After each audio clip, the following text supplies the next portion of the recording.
Once and always, there was a forest. Ancient forest, primeval, primordial. Though really it was beyond the reaches of time itself. For it was the forest of eternity. And in the forest, the trees grew tall, and the trees grew wide, and the trees grew thick. And in some places, the trees were so high, there was a great ballroom underneath where the beasts could roam and the birds could fly. And right in the center of the forest was a great grandmother oak. And underneath the great grandmother oak's canopy there was a bed of daisies, and upon it lay 2 children. And the children roamed and they played in the forest free, they danced and they roamed across eternity. And the forest loved the children loved the forest, for their every touch was so filled with love that wherever they went, the pixies flew and the fairies danced and the fruit bore from the trees. But there was one who loved the children in a special amount, the old fox. And wherever the children went, so the fox went too. And there was one day when the children and the fox were out adventuring, and the little boy, for there was a little boy and a little girl, and he'd caught the scent of something through the trees, and he was dipping and he was diving, and he lost it. The children loved to play in the forest, for there was always a treasure to be found, some adventure to be had, and they thought they'd caught upon another one, but the trail had gone silent. But the fox with his nose was soon hot on the scent, and he said, over here, I think I've got it. And so off they went, in, out, in, out, in, out, moving through the trees and the bushes and the shrubs, and in, out, and in, out. And then eventually it came to a great tall tree. And the roots grew out from the earth and made a little gateway, and before anyone could say what, the little boy had plumaged through the gate.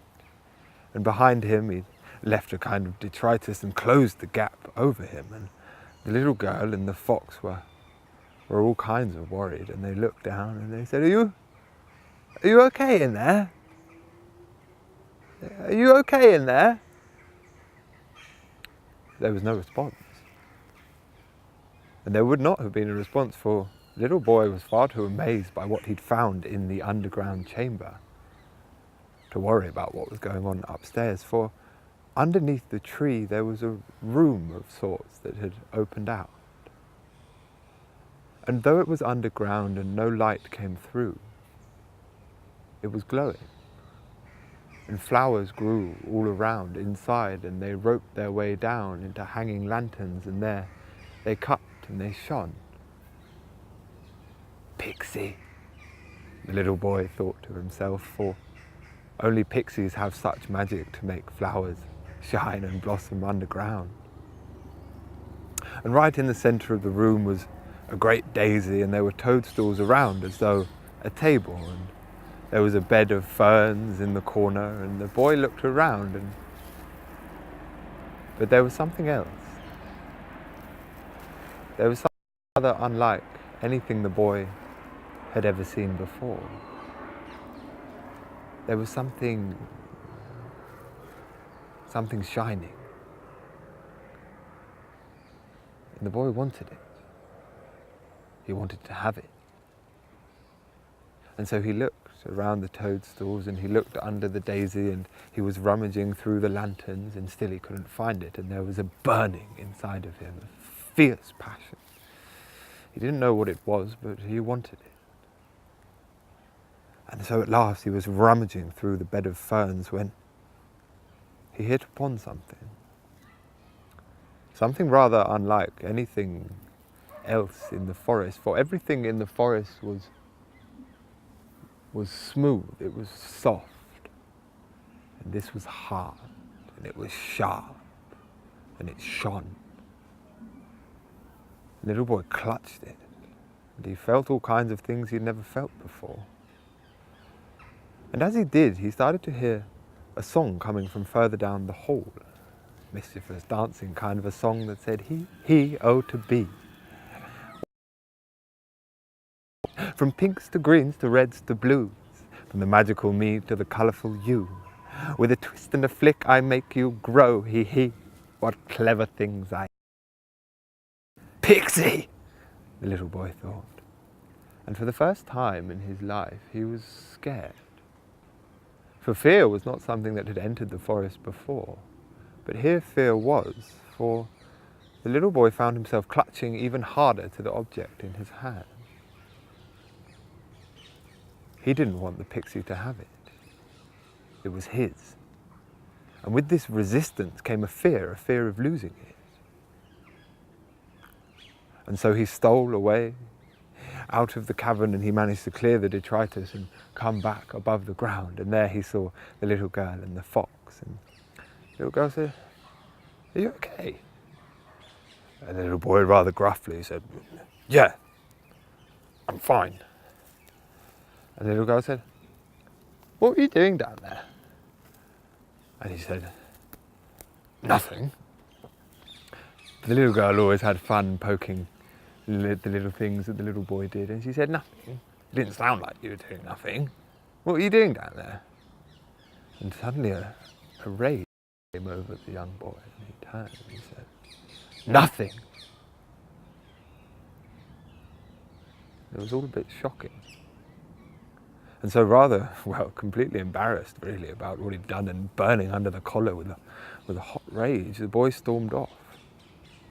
And the little girl was shocked and taken aback. And she didn't know what to do, so she followed after him, and the fox came too. But such things did not hang along in the forest of eternity. And soon they were dancing and they were playing once more, and by the time that the evening came and the fox had left them, they were singing songs of merriment. And they lay down on their bed of daisies to sleep, and the grandmother oak lullabied them off into sleep's far realms, and ferryman sleep came and collected them and ferried them over the borders into, well, the places that we just don't know of. But the little girl and the little boy did not sleep well that night, for they had terrible dreams. The little boy dreamed he was in a cave. There was no light, it was all dark in the cave. There was only a screeching coming through, blowing upon a wind. And upon it was born a song, but not a happy, joyful song like the ones he'd heard, but a curse. And it came into his ears and it said, "You took from me what was not yours. It was not mine in truth, but a price you for your clumsy hand uncouth. From your home you must walk far until the lesson you learn. But perhaps one day, if you find your heart, to the forest you shall return." And with that, the curse blew off, and the boy was left to himself, hands over his ears, curled up, crying and crying and crying. And the little girl too suffered from strange dreams, locked in a cave too, though she did not know quite why she was there. But when they both awoke, something had changed. They could not remember their dreams, but they could not remember much at all. They looked at the forest, they looked at the trees, but they did not hear their call. They had lost their mother tongue, the tongue of the forest. And the trees did not fill them with love and joy anymore, but with fear. And they looked at one another and they said, "I think I should like to go." And so they stole off. And the grandmother oak called to them, for she could not understand the confusion in their soul, the confusion in their being, but the children did not return. And soon the fox came to play with the children as always. And he found that they were not there. Well, he looked up at the grandmother oak and he sniffed around and... No worries, they shan't have gone far, but it was a bit strange, for the children were always the deepest of sleepers. It wasn't like them to be up so early, to be off without him. But he followed the trail and he followed it round tree and river by, and he followed it and he followed it and he followed it and he followed it to a place where the trees themselves grew thin. He followed it right to the edge of the forest. And he looked out beyond the forest walls, and it seemed as though the trail led beyond the forest. No, that can't be right, the old fox thought. No, no one goes beyond the forest. They'll be back by the grandmother oak. You fool, old foxy, you silly Billy. And so he turned back to go to the grandmother oak. Sure, for he took one last look towards the edge, the beyond.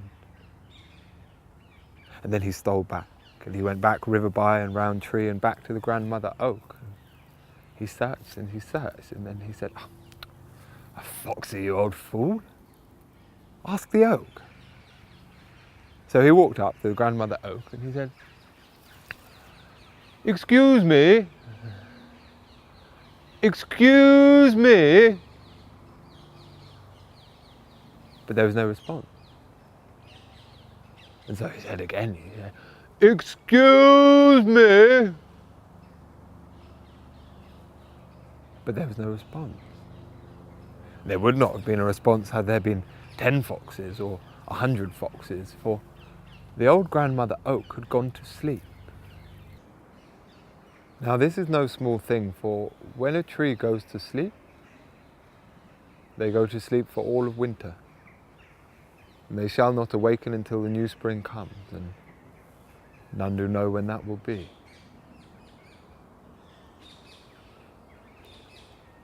And so, with the children gone, a darkness fell upon the forest. With the grandmother oak asleep, many other trees decided to go to sleep too. And soon the pixies and the fairies had disappeared underground, and the flowers stopped shining as brightly as they had. And a deep winter fell upon the forest. And for the first time in the forest of eternity, time passed. Things grew old and things died. But there was one who had not given up hope.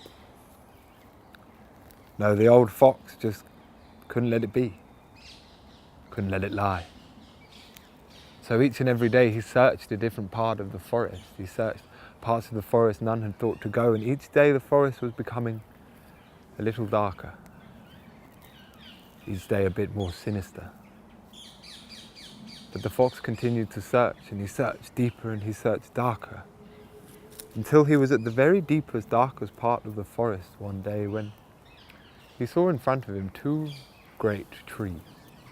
And they rose up next to each other, identical, and their branches joined overhead.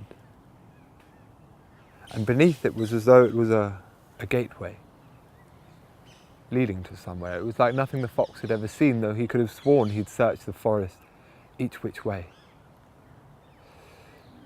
And so, with a deep breath, he went into the gateway. And soon above him, the ceiling turned from wood, from branches, to cold stone, and underneath him was cold stone too, and it became completely dark. And a tunnel began to form, and the fox, well, he didn't know what else to do. It filled him with fear, but what did it matter? And so he continued down this tunnel, and he went deeper, and he went round and left and right, and continued wending around and deeper and darker until it was completely dark, and he could only get by his very fox-like instinct. Deeper and deeper he went, and it was as though steps as well were leading somewhere down. And after well, who knows quite how long.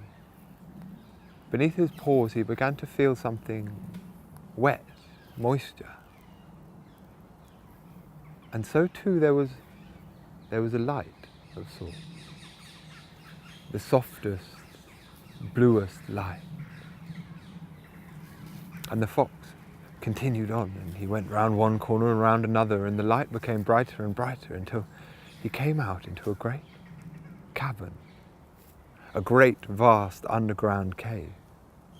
And through it was running a river, and it was the river that was giving off this blue light. And by the river was a great tall yew tree, and its branches hung down into the river, and it flowed. The fox looked around amazed. He'd never seen anything quite so magical as this. And then he heard a voice come from somewhere down by the river, and it said, "I suppose you're here about the children." The fox looked around. He couldn't quite believe it. It had been so long since he'd heard anything about the children. And he dashed down, and there sat against the great yew tree, with his hat pulled low and a long robe over him, a long staff in his hand, long white beard. You know the type.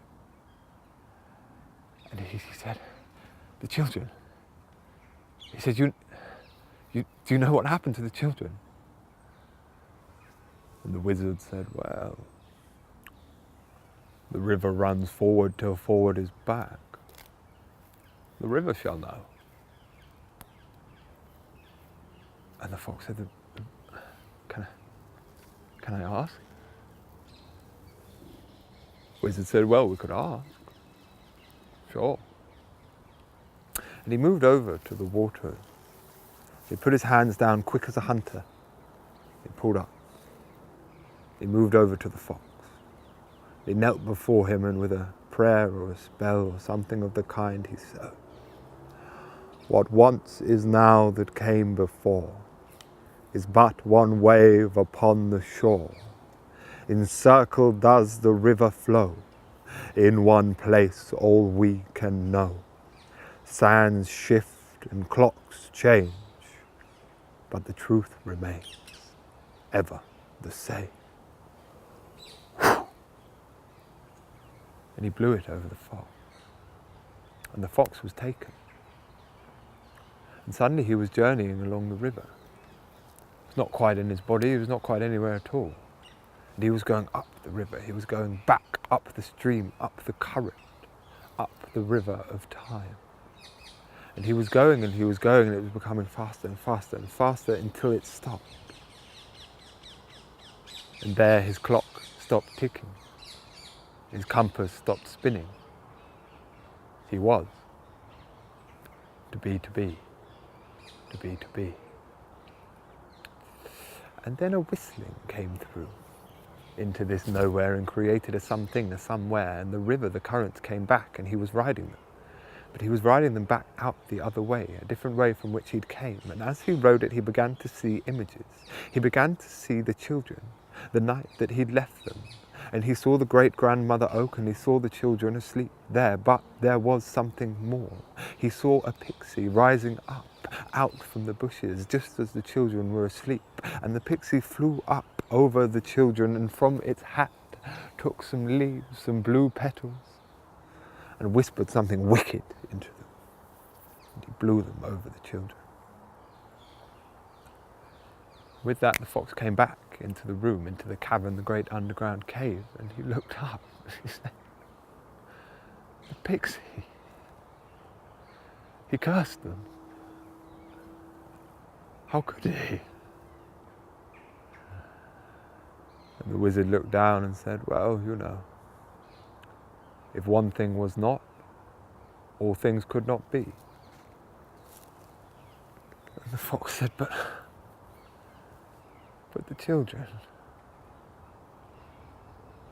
it just doesn't seem fair." And the wizard said, "Well, you know, as things go, we'll choose what really becomes In some way, on some level, some dimension, some form, the children have chosen this. But if it so is troubling you, I suppose there is something else that you might like to see. And so the wizard moved over to the river and he picked up some water and blew it over the fox. And again, journey, but a different way, a different current, a different stream from the one upon which he had rode before. And again images began to appear, and he began to see. He began to see the children. But they were not children any longer. No, they had journeyed far and they had journeyed wide, and they had scars to bear the tale. But there was something else.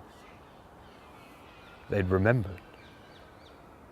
And on their they'd found the song of spring, and they were bringing it to the forest, and they were singing it to the trees.